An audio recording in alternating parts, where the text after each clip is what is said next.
To understand the modern geopolitical labyrinth of the Middle East, one must first cast their gaze eastward, beyond the Mesopotamian plains, towards the formidable Zagros Mountains. Here lies the cradle of an empire that has haunted the strategic calculations of Western powers for over 2 millennia. Welcome.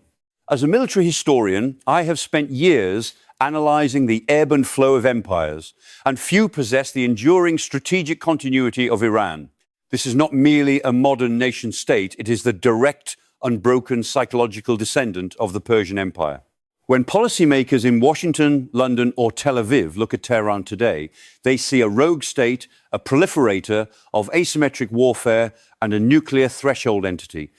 But to view Iran purely through the lens of the post-1979 Islamic Revolution is a fatal analytical flaw.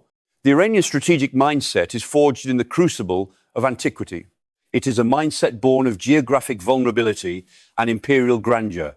From the Achaemenid dynasty of Cyrus the Great, which stretched from the Indus Valley to the Balkans to the modern axis of resistance stretching from Tehran to the Mediterranean, the underlying geopolitical imperative remains strikingly similar: forward defense. To protect the Iranian plateau, one must control the approaches to it. Today, we embark on a comprehensive historical and military analysis to uncover why an ancient empire still makes the modern world profoundly wary, examining its metamorphosis from Persia to the Islamic Republic. The Achaemenid Empire, founded by Cyrus the Great in the 6th century BC, was not merely a conquest state, it was a marvel of logistical and administrative military engineering. At its zenith, it encompassed an astonishing 44% of the world's population, creating a template for universal empire that would echo through the ages. From a military history perspective, the Achaemenids revolutionized strategic mobility. The construction of the Royal Road, stretching over 1,500 miles from Susa to Sardis, allowed imperial couriers to traverse the empire in a mere 7 days, a feat of communication and rapid troop deployment that remained unparalleled until the Roman era.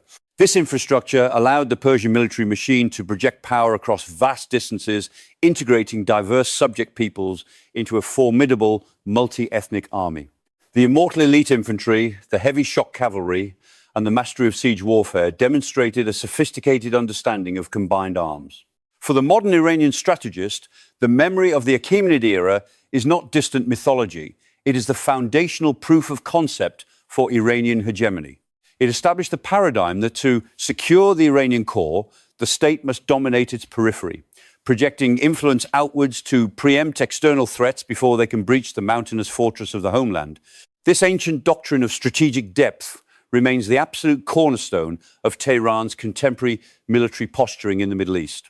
As centuries progressed, the torch of Persian imperialism passed to the Parthian and later the Sasanian empires, both of which served as the impenetrable eastern wall against Roman expansionism. It was during these eras that the Persian military doctrine refined its emphasis on heavy cavalry and asymmetric tactics. The Parthians famously devastated the Roman legions of Crassus at the Battle of Carrhae in 53 BC, utilizing highly mobile horse archers, executing the feigned retreat, the legendary Parthian shot, a tactic that relied on speed, deception, and psychological warfare over brute frontal assaults. The Sasanians further escalated this arms race by perfecting the cataphract, heavily armored shock cavalry that dominated the battlefields of late antiquity.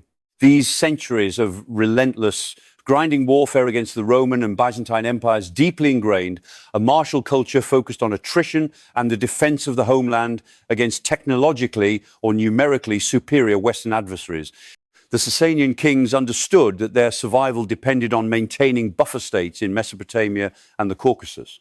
This historical memory of a superpower rivalry, of standing toe-to-toe with the greatest empires of Europe and holding the line at the Euphrates, continues to fuel the Iranian national consciousness. It fosters a profound sense of civilizational parity, a belief that Iran is not a secondary power to be dictated to, but a primary geopolitical actor with a historical mandate to shape the destiny of Western Asia. To fully grasp the military history of Iran, one must analyze its geography. For geography is the inescapable matrix within which all strategy is formulated. Iran is quite literally a fortress. It is a vast, high-altitude plateau ringed by some of the most unforgiving mountain ranges on Earth. the Zagros to the west, the Elburz to the north, and the Makran to the south. Within this mountain citadel lie two massive, impassable deserts, the Dashti Kavir and the Dashti Lut. This topography has historically made Iran incredibly difficult to conquer and occupy. Invading armies are forced through narrow, easily defensible choke points, their supply lines stretched to the breaking point across arid, hostile terrain. This geographic reality has birthed a dualistic strategic mindset. On one hand, it provides a profound sense of physical security. The core of the Iranian nation is inherently protected by the earth itself.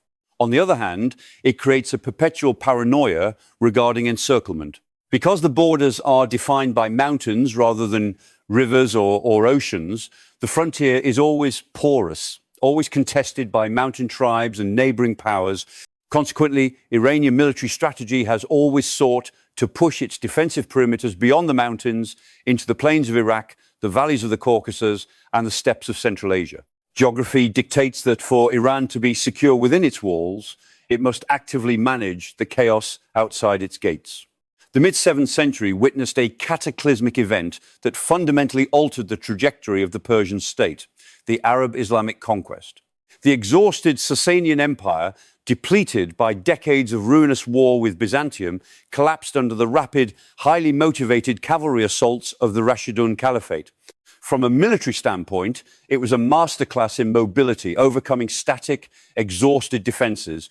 However, the true story of this era is not the military defeat, but the astonishing cultural resilience of the Persian people. While they adopted the religion of Islam, they fiercely resisted Arabization. Unlike Egypt, the Levant, or North Africa, which adopted the Arabic language and identity, Persia retained its distinct linguistic and cultural heritage. The Persian language, Farsi, experienced a massive renaissance, and Persian administrators, scholars, and bureaucrats became the indispensable backbone of the subsequent Islamic caliphates. This phenomenon is crucial for understanding the modern Iranian psyche. It embedded a profound narrative of cultural superiority and resilience in the face of overwhelming foreign conquest. The Iranians perceive themselves as a civilization that can be militarily defeated but never culturally subjugated. They absorb their conquerors, transforming them from within. This historical experience breeds a strategic patience, a belief that temporary military setbacks or international isolation are merely fleeting moments in the grand, enduring sweep of Iranian civilizational history. The dawn of the 16th century marked a geopolitical earthquake that forged the modern Iranian identity, the rise of the Safavid Empire under Shah Ismail. In 1501, Ismail made a decision of staggering strategic consequence. He declared Twelver-Shia Islam as the official state religion of his new empire. At the time, the population of the Iranian plateau was predominantly Sunni. This forced conversion was not merely an act of religious zealotry, it was a brilliant, albeit brutal, mechanism of statecraft and military strategy. The Safavids were flanked by two massive expansionist Sunni powers, the Ottoman Empire to the west and the Uzbeks to the east. By adopting Shi'ism, Shah Ismail created a distinct, cohesive national identity that sharply differentiated his subjects from their powerful neighbors. It transformed the geopolitical struggle into a theological one, ensuring the absolute loyalty of his population against Sunni incursions. This synthesis of Persian imperial heritage with Shia Islamic theology created a potent, highly resilient state ideology. It established Iran as the undisputed center of the Shia world, a role it aggressively maintains today.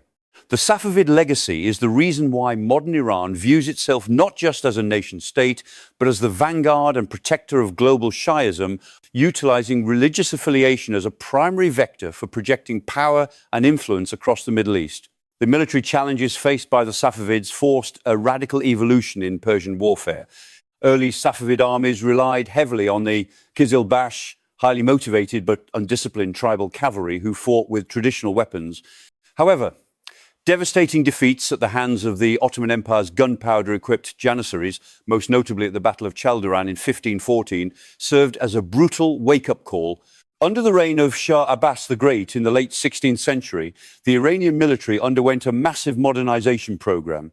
Recognizing the existential threat posed by Ottoman artillery and muskets, Shah Abbas created a standing professional army, the Ghulams, loyal only to the crown, and heavily invested in the domestic production of firearms and cannon. This era marking Iran's transition into a gunpowder empire. The strategic imperative remained the same, defending the vulnerable frontiers in the Caucasus and Khorasan, but the methods had modernized. This historical pivot mirrors Iran's modern military development. Just as Shah Abbas recognized the need to offset Ottoman conventional superiority through technological adaptation and the creation of new, loyal military structures, the modern Islamic Republic has developed asymmetric capabilities, such as its massive missile and drone programs, to counter the overwhelming conventional air superiority of the United States and its regional allies. The 19th century, under the Qajar dynasty, represents a period of profound national trauma and humiliation that deeply scarred the Iranian geopolitical psyche.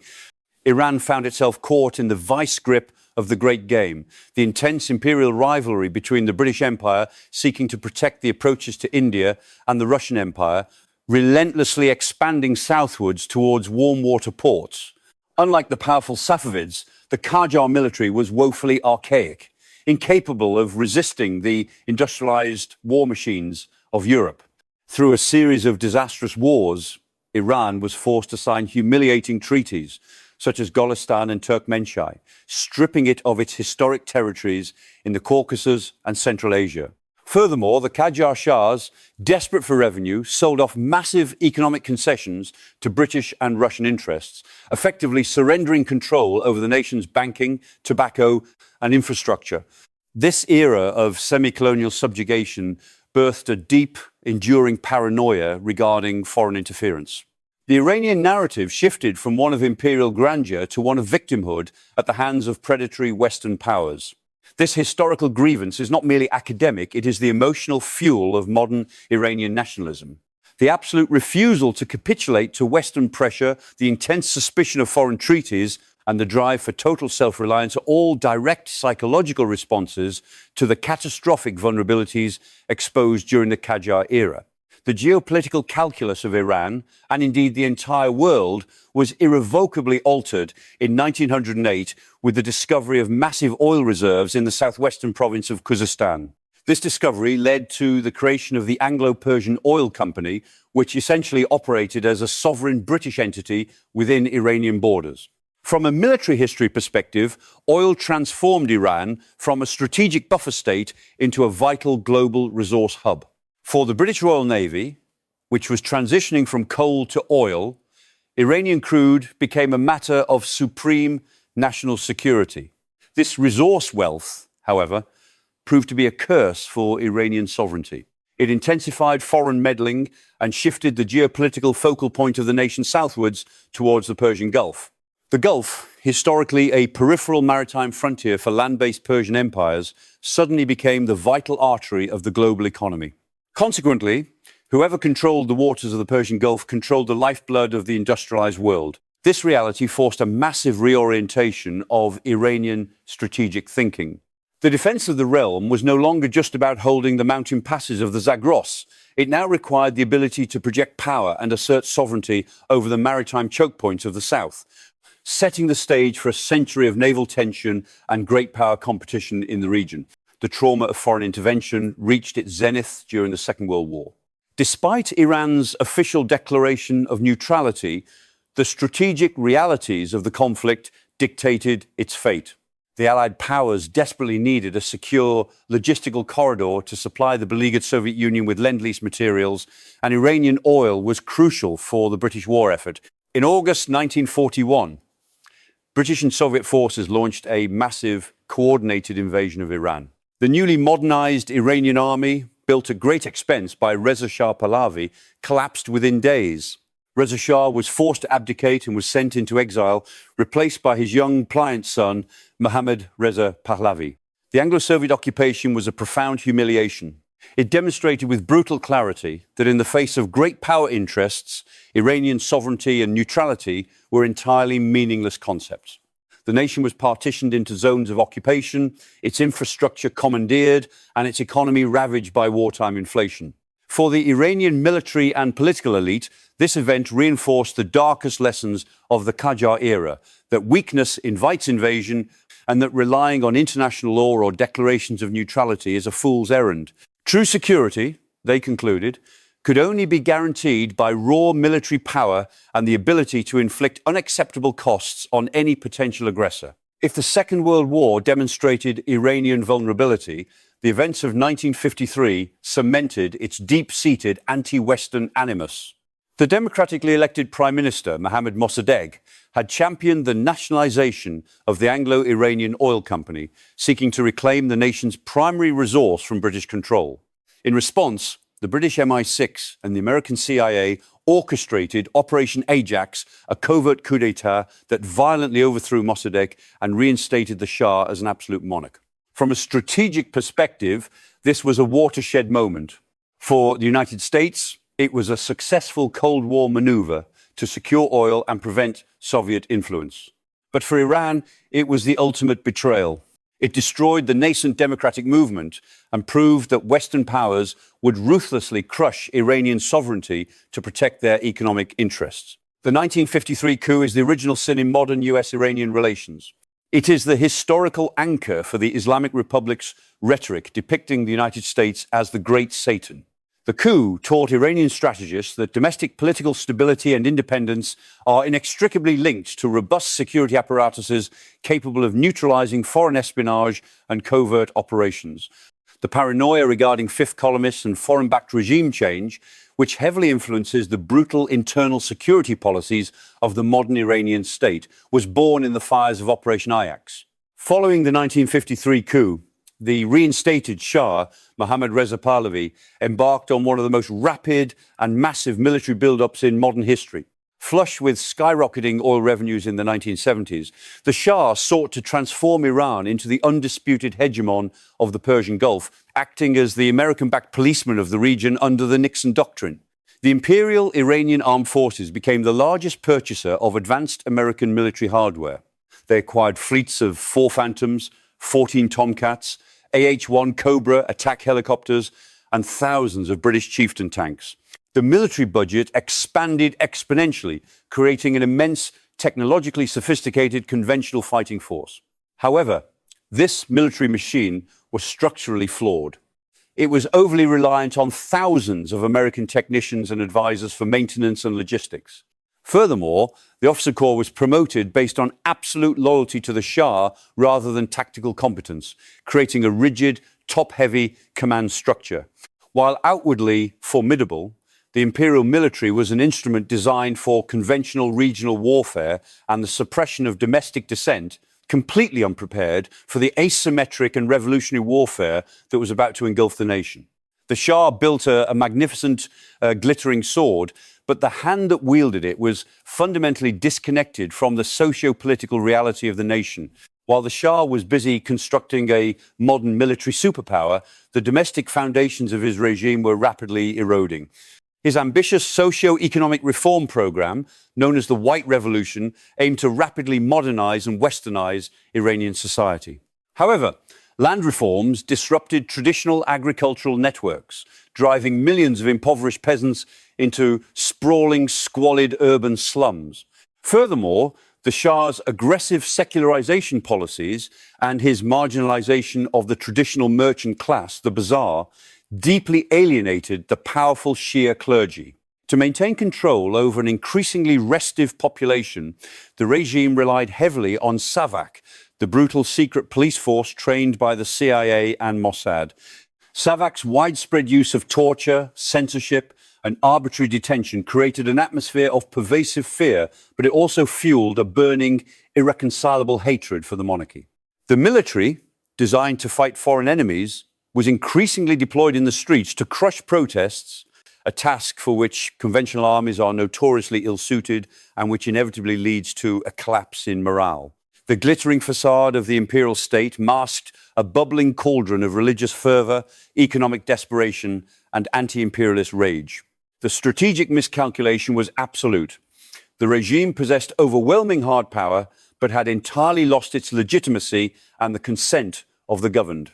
The year 1979 witnessed a geopolitical earthquake that shattered the established order of the Middle East, the Islamic Revolution. Under the charismatic and uncompromising leadership of Ayatollah Ruhollah Khomeini, A massive, broad-based coalition of clerics, leftists, students, and the urban poor poured into the streets, paralyzing the nation. The mighty imperial military, the fifth largest in the world, simply disintegrated. Conscripts refused to fire on their civilian brethren, and the high command, paralyzed by the Shah's vacillation and eventual flight into exile, collapsed. From a military history perspective, the revolution was a stunning demonstration of asymmetric civilian power overcoming a vastly superior conventional military force. The fall of the Pahlavi dynasty eliminated the twin pillars of American strategy in the Persian Gulf, replacing a vital ally with a fiercely independent, ideologically driven theocracy. The new regime, the Islamic Republic, fundamentally restructured the state around the concept of velayat-e-faqih, the guardianship of the Islamic jurist, placing ultimate political and military authority in the hands of the supreme leader. The geopolitical ramifications were instantaneous and profound. Iran transitioned overnight from the policeman of the Gulf to a revolutionary vanguard explicitly dedicated to overturning the US-led security architecture of the region. The immediate aftermath of the revolution was chaotic and fraught with paranoia.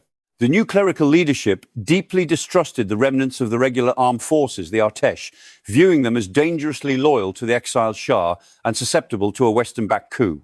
To safeguard the revolution from internal subversion and military intervention, Ayatollah Khomeini ordered the creation of a parallel military structure, the Islamic Revolutionary Guard Corps, or the IRGC.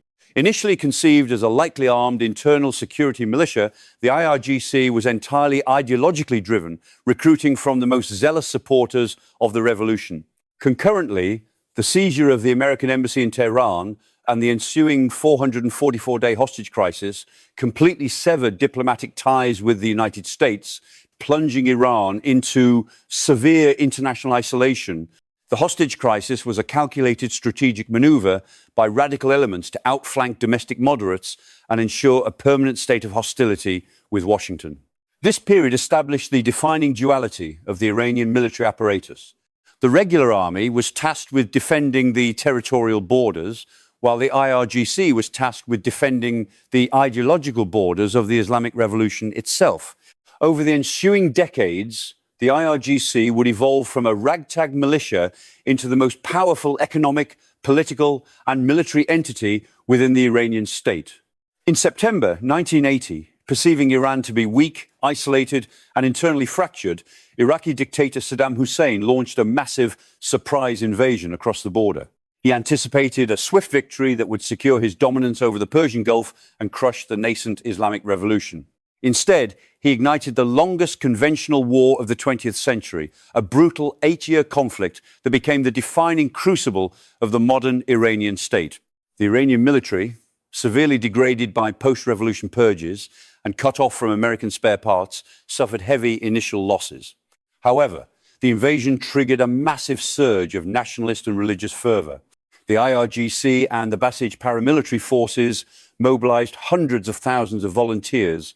Lacking heavy armor and air support, Iranian commanders resorted to horrifyingly costly tactics, utilizing massive human wave attacks by lightly armed, highly motivated infantry to overwhelm Iraqi mechanized positions. The war devolved into a grim, static war of attrition, characterized by hundreds of miles of trench networks reminiscent of the First World War. For Iran, the war was not merely a territorial dispute, it was an existential struggle, the sacred defense.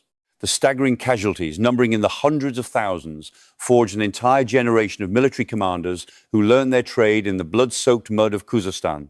The Iran-Iraq War profoundly shaped Tehran's modern military doctrine, largely due to the international community's response to the conflict. As Iranian human wave attacks threatened to break the Iraqi lines, Saddam Hussein resorted to the widespread and systematic use of chemical weapons, including mustard gas and nerve agents, against both Iranian troops and civilians. The horrifying reality for Iran was that the United Nations and the global superpowers, both East and West, largely ignored these blatant war crimes, continuing to support and arm Iraq in an effort to contain the Islamic Revolution. This international apathy left a permanent, searing scar on the Iranian strategic psyche. It conclusively proved to the leadership in Tehran that international law, treaties, and global institutions offer absolutely no protection The ultimate lesson of the war was that Iran stands entirely alone in a hostile world, and its survival depends exclusively on absolute military self-reliance. Cut off from global arms markets, Iran was forced to reverse engineer aging equipment and aggressively develop a domestic defense industry. The trauma of chemical bombardment also solidified the absolute necessity of deterrence. The leadership resolved that never again would Iran fight a war on its own soil without the capability to strike back decisively at the aggressor's heartland. From the ashes of the Iran-Iraq war emerged a highly specialized and deeply consequential branch of the IRGC, the Quds Force. Named after the Arabic word for Jerusalem, the Quds Force was specifically designed for extraterritorial operations, unconventional warfare, and military intelligence. Recognizing that Iran could not match the conventional military might of the United States or the massive defense budgets of its Arab neighbors, Iranian strategists pivoted towards asymmetric warfare. The Quds Force, famously commanded for decades by the charismatic tactician Qasem Soleimani, was tasked with exporting the revolution by cultivating, arming, and training non-state actors across the Middle East. This strategy is a brilliant adaptation of the ancient Persian doctrine of forward defense, pushing the front lines of conflict far away from the Iranian borders. By operating in the grey zone, below the threshold of conventional war, the Quds Force allows Iran to project immense power, bleed its adversaries, and maintain plausible deniability. The objective is not to win conventional battles, but to create a network of loyal proxies that can leverage localized grievances, destabilize hostile governments, and create a complex, multi-front security nightmare for Israel, the United States, and Saudi Arabia. The Quds Force is the shadowy vanguard of Iranian geopolitical ambition. The most successful and lethal product of the Quds Force's strategy is undoubtedly Hezbollah in Lebanon. The catalyst was the 1982 Israeli invasion of Lebanon, which aimed to expel Palestinian militants but inadvertently mobilized the historically marginalized Lebanese Shia population. The IRGC immediately capitalized on the chaos, dispatching operatives to the Bekaa Valley to train and organize the disparate Shia militias into a cohesive, ideologically driven fighting force. Hezbollah, the Party of God, has since evolved from a ragtag guerrilla group into the most heavily armed non-state actor in the world. It possesses a vast arsenal of over 100,000 rockets and missiles, highly trained special forces, and a sophisticated command and control structure. From a military perspective, Hezbollah serves as Iran's ultimate deterrent against an Israeli or American attack on nuclear facilities. It is a massive forward-deployed missile base permanently aimed at the Israeli heartland. Furthermore, Hezbollah has become a state within a state in Lebanon, dominating domestic politics and providing essential social services. It is the gold standard of the Iranian proxy model, proving that through patience, ideological alignment, and sustained military investment, Tehran can create an insurmountable strategic asset hundreds of miles from its own borders. The geopolitical landscape of the Middle East shifted dramatically in 2003 with the United States invasion of Iraq. By overthrowing Saddam Hussein, the US military inadvertently eliminated Iran's greatest regional rival and dismantled the Sunni-dominated state apparatus that had contained Iranian influence for decades. Tehran moved swiftly to fill the resulting power vacuum, utilizing deep-rooted ties with Iraqi Shia clerics and politicians, many of whom had lived in exile in Iran. The Quds Force systematically penetrated the Iraqi political and security establishment. They funded, armed, and trained a vast network of Shia militias, later formalized under the umbrella of the Popular Mobilization Forces. These militias played a crucial role in defeating ISIS, but their primary strategic function is to ensure that Iraq remains permanently tethered to Tehran's orbit. Through these armed groups, Iran exerts immense leverage over the government in Baghdad, effectively turning Iraq from a hostile bulwark into a strategic thoroughfare. The militias actively harass US forces stationed in Iraq and Syria, utilizing rocket and drone attacks to maintain constant pressure and drive American policy towards withdrawal. In the grand strategic chess match, the US won the conventional war in Iraq, but Iran masterfully won the subsequent peace through asymmetric proxy warfare. The outbreak of the Syrian civil war in 2011 presented a profound existential threat to Iran's regional architecture. The regime of Bashar al-Assad is a vital strategic ally, the crucial logistical linchpin connecting Tehran to Hezbollah in Lebanon. If Assad were to fall to Sunni rebel forces, the entire axis of resistance would be severed. Recognizing the catastrophic implications, Iran intervened massively. The Quds Force orchestrated a monumental logistical operation, deploying thousands of its own advisors alongside tens of thousands of Shia militiamen recruited from Iraq, Afghanistan, and Pakistan to fight on the front lines. This intervention, backed later by Russian air power, successfully salvaged the Assad regime. From a military history standpoint, the Syrian conflict demonstrated Iran's remarkable capacity to conduct sustained, large-scale expeditionary warfare using a multinational proxy army. The strategic prize secured in Syria is the realization of the long-sought land bridge, a contiguous corridor of Iranian influence stretching from the Zagros Mountains across Iraq and Syria directly to the shores of the Mediterranean Sea. This corridor allows for the uninterrupted overland transfer of advanced weaponry to Hezbollah, fundamentally altering the balance of power in the Levant and cementing Iran's status as a dominant regional hegemon. Expanding its doctrine of forward defense, Iran capitalized on the chaos of the Yemeni civil war to cultivate ties with the Houthi movement, officially known as Ansar Allah. The Houthis, a Zaidi Shia rebel group, share a deep ideological animosity towards Saudi Arabia and the United States. For a relatively minor financial and technological investment, the Quds Force provided the Houthis with advanced ballistic missiles, cruise missiles, and long-range attack drones. This transformed a localized tribal insurgency into a strategic asset capable of striking deep into the heart of Saudi Arabia, targeting vital oil infrastructure and airports. Furthermore, the Houthi control over the western coast of Yemen grants Iran unprecedented leverage over the Bab el-Mandeb Strait, one of the world's most critical maritime choke points. By empowering the Houthis to target commercial shipping and naval vessels with anti-ship missiles and explosive drone boats, Iran has effectively opened a new front in its asymmetric war. It is a textbook example of cost-imposing strategy. Tehran spends millions to force its adversaries to spend billions in defense, simultaneously bleeding its Saudi rivals in a quagmire and demonstrating its ability to disrupt global trade routes at will, all while maintaining a veneer of plausible deniability. The culmination of these efforts is the axis of resistance, a sophisticated transnational network of state and non-state actors operating under Iranian strategic guidance. This network is the modern manifestation of the ancient Persian imperative to secure the borders by dominating the periphery.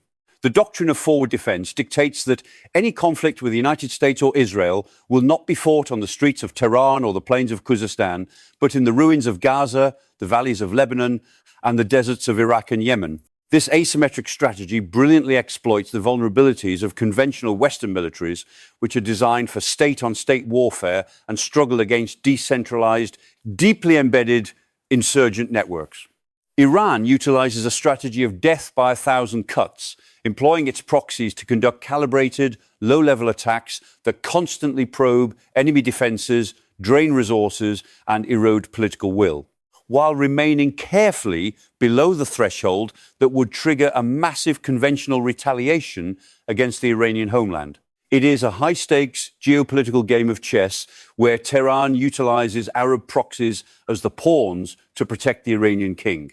This complex, multi-layered deterrence architecture makes any direct military intervention against Iran an incredibly costly and unpredictable proposition for Western planners.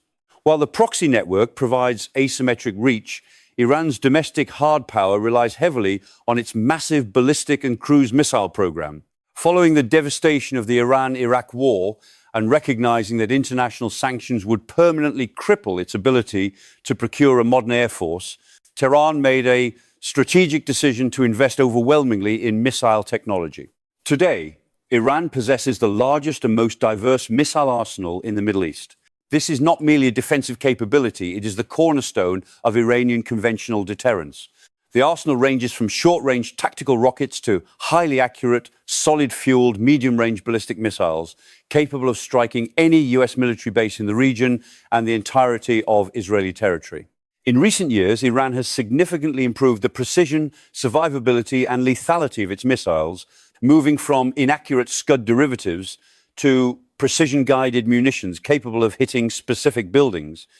The January 2020 missile strike on the Al-Assad airbase in Iraq in retaliation for the assassination of Qasem Soleimani demonstrated this newfound precision, proving that Iran has the capability to bypass advanced air defense systems and inflict severe damage.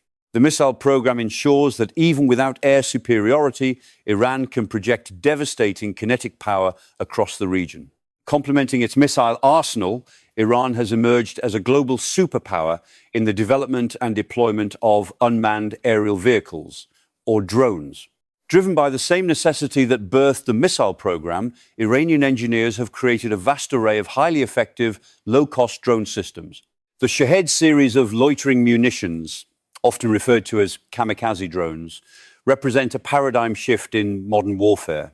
These systems are cheap to produce, easy to operate, and incredibly difficult to detect and intercept using traditional, expensive air defense radars. Iran employs them in swarming tactics, overwhelming defensive networks through sheer numbers.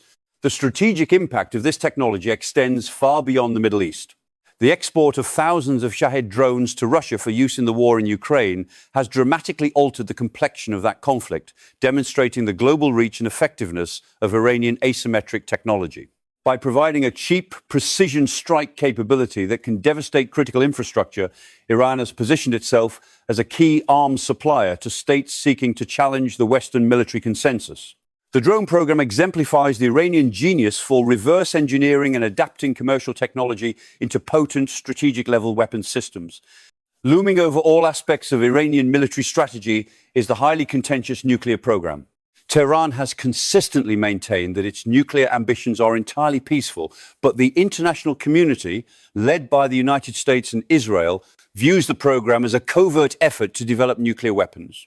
From a strategic perspective, the Iranian approach to the nuclear issue is a masterclass in ambiguity. By developing the complete nuclear fuel cycle and enriching uranium to levels just short of weapons grade, Iran has achieved the status of a nuclear threshold state. This means they possess the technical capability and the fissile material to construct a weapon in a very short time frame, should the political decision be made. This threshold status provides immense strategic leverage. It acts as the ultimate deterrent against foreign-backed regime change, forcing adversaries to treat Iran with the caution reserved for nuclear powers without actually crossing the red line. That would trigger a preemptive military strike. The collapse of the 2015 nuclear deal, the JCPOA, has only accelerated this dynamic. The nuclear program is the ultimate insurance policy for the Islamic Republic, a high-stakes gamble utilizing the threat of proliferation to guarantee the survival of the state. The ultimate trump card in Iran's geopolitical deck is its geography, specifically its control over the northern shore of the Strait of Hormuz. This narrow waterway, merely 21 miles wide at its narrowest point, is the world's most critical oil choke point, through which roughly 20% of global petroleum consumption passes daily. The Iranian naval doctrine in the Persian Gulf is entirely asymmetric, designed specifically to counter the overwhelming conventional superiority of the United States Navy. The IRGC Navy does not rely on large destroyers or frigates. Instead, it utilizes a massive fleet of heavily armed, highly maneuverable, fast-attack craft equipped with anti-ship missiles and torpedoes. They employ swarming tactics designed to overwhelm the defenses of larger warships. Furthermore, Iran possesses a vast arsenal of advanced naval mines and coastal defense cruise missiles hidden within the rugged terrain of the coastline. The strategic threat is clear. In the event of a major conflict, Iran has the capability to mine the strait and effectively shut down global energy markets, triggering a catastrophic worldwide economic crisis. This capability is a massive deterrent, ensuring that any military action against Iran carries an unacceptable global economic cost. For decades, the confrontation between Iran and Israel has been characterized as a shadow war, a clandestine struggle fought through cyber attacks, assassinations of nuclear scientists, sabotage of industrial facilities, and proxy skirmishes in Syria and Lebanon. Israel views the Iranian nuclear program and the ring of proxy forces on its borders as a profound existential threat, executing a strategy known as the campaign between the wars to degrade Iranian capabilities. However, recent events have seen this shadow war violently breach the surface, transitioning into direct, overt military confrontation. The unprecedented exchange of direct missile and drone strikes between the two nations marks a dangerous new paradigm in Middle Eastern military history. The unwritten rules of engagement that govern the shadow war have shattered. Iran's willingness to launch hundreds of projectiles directly from its own soil against Israel demonstrates a significant shift in its risk calculus, signaling a departure from strategic patience towards a more aggressive posture of immediate deterrence. This direct escalation strips away the veneer of plausible deniability, bringing the region closer to a catastrophic, full-scale regional war than at any point in recent history, pitting two highly advanced, deeply ideologically motivated military powers directly against one another. While Iran projects formidable power abroad, its domestic front is fraught with profound vulnerabilities. Decades of severe international economic sanctions, coupled with systemic corruption and economic mismanagement, have decimated the Iranian economy. Inflation is rampant, and the currency has collapsed. Furthermore, the regime faces a massive generational divide. A young, highly educated, and digitally connected population is increasingly alienated by the rigid social restrictions and ideological dogmas of the aging clerical leadership. This internal fracture has erupted in massive nationwide protests, most notably the recent Women, Life, Freedom movement, which posed the most significant challenge to the regime's legitimacy since the 1979 revolution. However, one must not underestimate the immense resilience of the state apparatus. The regime possesses a vast, highly motivated and utterly ruthless internal security apparatus, spearheaded by the IRGC and the Basij militia. These forces are deeply entrenched in the economy and the political system, and they view their own survival as inextricably linked to the survival of the Islamic Republic.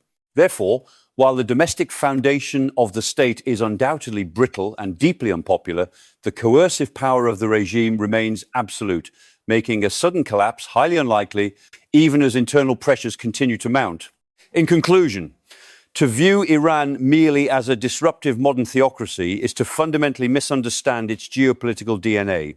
The Islamic Republic is, but the latest iteration of a civilization that has been projecting power, managing empires, and defending the Iranian plateau for over 2.5 millennia. From the heavy cavalry of the Sasanians to the Shahed drones of the IRGC, the tools of war have evolved, but the underlying strategic imperatives remain remarkably consistent. The profound paranoia of foreign intervention, the absolute drive for self-reliance, and the doctrine of forward defense through proxy networks are all deeply rooted in the historical traumas and triumphs of the Persian past. Iran is a permanent, immovable geopolitical reality in the Middle East. It cannot be ignored, it cannot be easily contained, and it certainly cannot be understood without acknowledging the deep shadow cast by its ancient imperial heritage. As the modern world grapples with a nuclearizing, highly militarized Iran, policymakers must realize they are not simply dealing with the legacy of 1979, but with the enduring, formidable ghost of the Persian Empire, a civilization that still, rightfully, makes the modern world profoundly wary.